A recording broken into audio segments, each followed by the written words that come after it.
Welcome back to the fabulous fall adventure with our friends at the farm. They are super hungry, maybe a little bit too hungry, and want some treats from the sweet section at the market.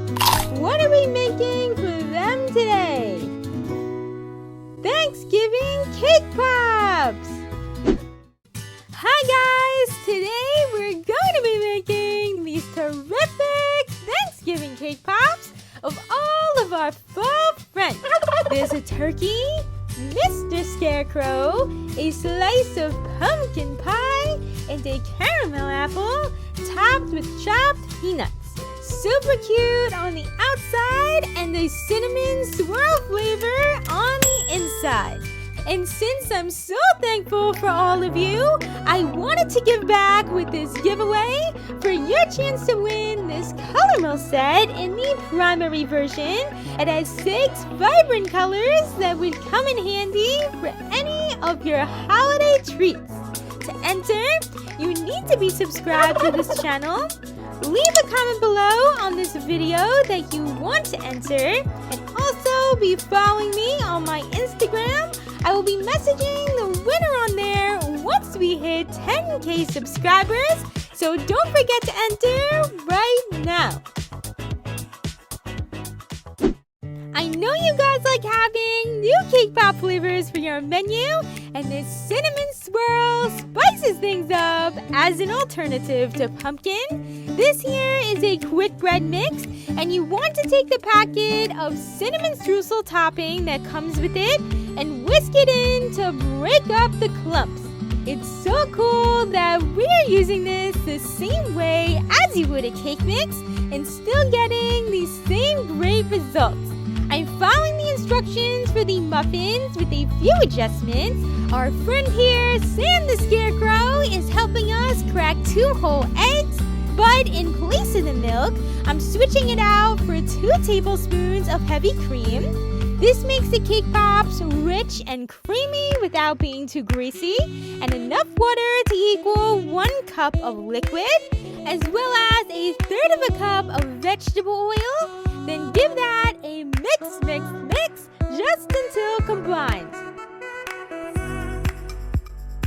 If you see any clumps from the streusel topping, you can take over with a rubber spatula to scrape the bowl and hand mix the batter to prevent overmixing. And one of my favorite tricks for quick and easy cake pops is to make cupcakes by pouring the batter into a 12-cup muffin pan lined with cupcake liners. That way they are easier to crush up into our cake pop dough later on. And it is time to pop them in the oven for 20 minutes at 350 degrees. And your house is really going to smell like a cozy, warm cinnamon bread. After giving them a chance to slightly cool, you can go ahead and remove the liners for the food processor.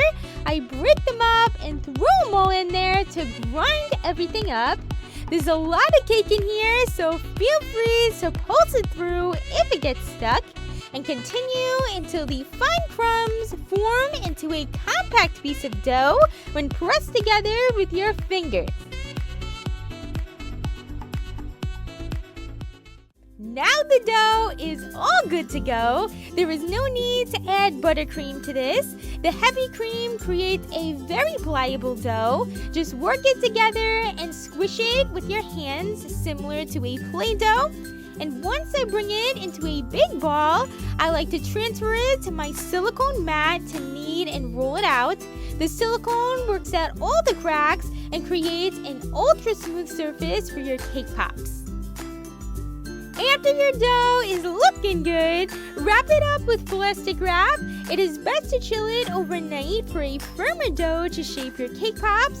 But before you start shaping, let it come back to room temperature if you don't want to work with it when it's cold. We have lots of fun shapes and designs, which means we are using different cake pop molds to achieve them. So I'll be sure to link them all in the description box below. For the turkey, I actually used a snowman mold to create the body of the turkey. Since this mold is a little tricky, my method is to tightly pack in the cake until each section is completely filled. Then press a small piece of dough between the small and large circle to give it more support. This area is on the weaker side and we don't want the head to fall off of our turkey. When the mold is completely filled and tightly packed, spread a thin layer of water over the top of each half to bind the pieces together.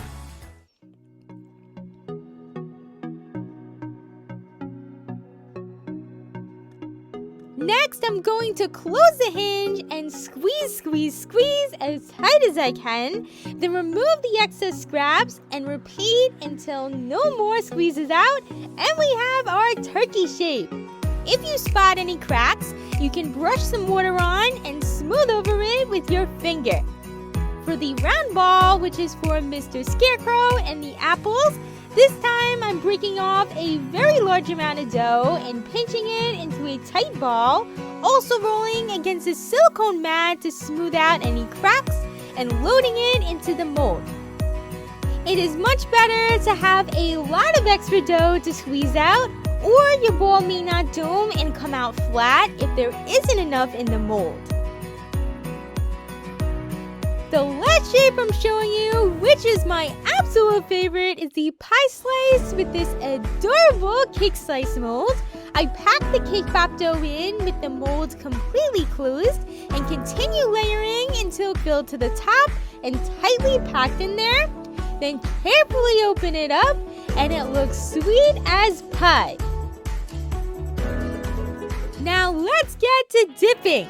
I like to dip right after shaping these, but if you are unable to, you can keep the shapes intact by storing them in the fridge. To get the chocolate melted, I'm microwaving my Merkin's chocolate melt for a round of 30 seconds and giving it a stir. After that round, continue microwaving 10 seconds at a time until completely smooth and melted. It is key not to let the chocolate go above 90 degrees or you'll end up with white spots in your chocolate. To make the color of the turkey's fur, I add in a few drops of Chef Master candy coloring in orange and yellow, a little at a time to the milk chocolate base and mix it up. Then continue to mix in more until you achieve an orangey brown shade. Here is a side-by-side of the orangey brown and original milk chocolate. To insert the sticks into our cake pops, I have these 6-inch barbecue skewers with a pointed end. It sounds silly for cake pops, but they are so helpful for easy placement without overly twisting into this delicate turkey shape and ensures it doesn't break. And while the chocolate sets, feel free to seal up any cracks with a toothpick and melted chocolate. To achieve the nude shade for the Scarecrow's face, I combined white merkins with a small amount of milk merkins and made the color pop with a few drops of color mill in caramel and Chef Master in yellow for a little glow. Guys, please make sure your Chef Master says candy coloring on the packaging. Chef Master also makes a gel coloring, which is not safe for chocolate. My tips are to dip the stick into a small amount of chocolate, shaking the excess off so it doesn't run down your stick, and insert as far as it goes without going through the other side. For this fun candy apple green, I took color mill in lime, Chef Master in green and yellow, giving that a mix and gradually adding more until you reach your desired green apple shape. Before placing the sticks into the cake, I lightly press down to flatten out the cake pop for a realistic apple look. I love that the design is simple and cute, yet doesn't require a fancy mold. Remember, these are upside down, so we are going to place the stick through the top instead of the bottom. The final color we need is the orange for the pumpkin pie. I spooned in some leftover orangey brown from the turkey, with Chef Master in orange and yellow. I know I used a crazy selection with all these colors today, but they came out so beautiful for fall. Once all of your cake pops are attached to the stick, let them set for at least 15 minutes. And my guide for a smooth and seamless dip is to quickly go in and out just until covered so that you are able to see the detailing of the shape instead of a big blob. And also thin out your chocolate with the method you prefer. Some options are oil or paramount crystals to keep the chocolate fluid enough while being at a low enough temperature, which is around 86 degrees for cake pops. With the apples, I place them to dry on parchment paper before adding the cute caramel layer. All you need to do when dipping is gently tap without shaking too hard and twirl the chocolate off the back. With all these tips and tricks, you have cake pops with a smooth canvas to decorate. We are going to get decorating very soon, but we can't forget the caramel on the apple. I took leftover chocolate from the Scarecrow and mixed in the caramel color mill. It wasn't caramel enough though for me, so I bumped it up with a touch of milk chocolate and some Chef Master in orange until it is a rich and deep caramel color.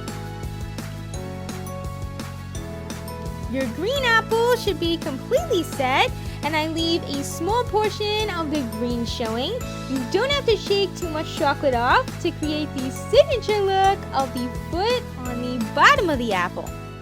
Finally, it's decorating time, and these delicious candies are going to bring our characters to life and make them tasty as well. For the colorful feathers on the turkey, I took different colors of Mike and Ike's. This is an alternative to using candy corns or fondant for feathers while looking really vibrant. Since they are on the heavy side, I place a generous dot of a thicker consistency melted chocolate on and hold the feather in place for about 10 to 15 seconds before letting go. A thicker chocolate anchors it as a glue, much better than a runny chocolate. To make his beady eyes, I used black bead sprinkles and stuck them on with a dot of melted chocolate, and I mixed gold shimmer fondant with an orange fondant for his beak. To cut the triangle shape, it is convenient to press the cake slice mold in the fondant as an impression and slice off the excess to cut it into a tiny triangle.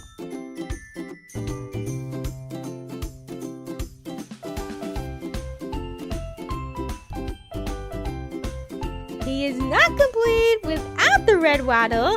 I found these rainbow sour strips at the Dollar Tree and pulled off the red portion. You can then pinch the end together and cut a curved shape to look like a waddle.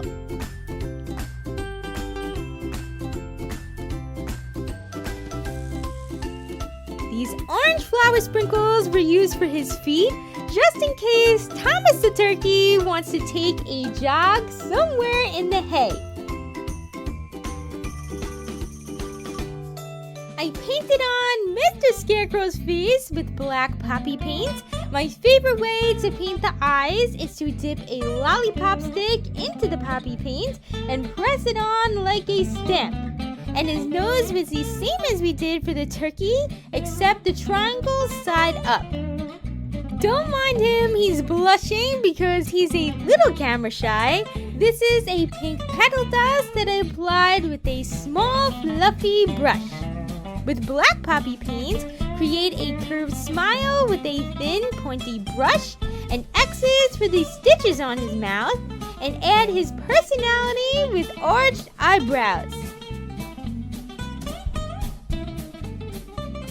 To style his hair, I used the same rainbow sour strips from Dollar Tree and cut thin strips of the yellow, making a few short strands for his bangs and around his face with larger strands to fill out his thick hair. He was debating on getting extensions, but I think we made his hair long enough. I complimented his hair with a stylish custom brown hat by dipping vanilla wafers into melted chocolate. An awesome technique is to use a dipping fork, which also works great for Oreos or marshmallows, while leaving the finish nice and neat. Just slide them off the fork and allow them to dry on the parchment paper. Now that the dip vanilla wafers have set, I stick the brim on with a generous amount of melted chocolate and handle with gloves on so the chocolate doesn't melt or smear, and put a mini Reese's cup on top to look like a pilgrim hat. Remember, your chocolate should be on the thicker side for all of the heavy decorations.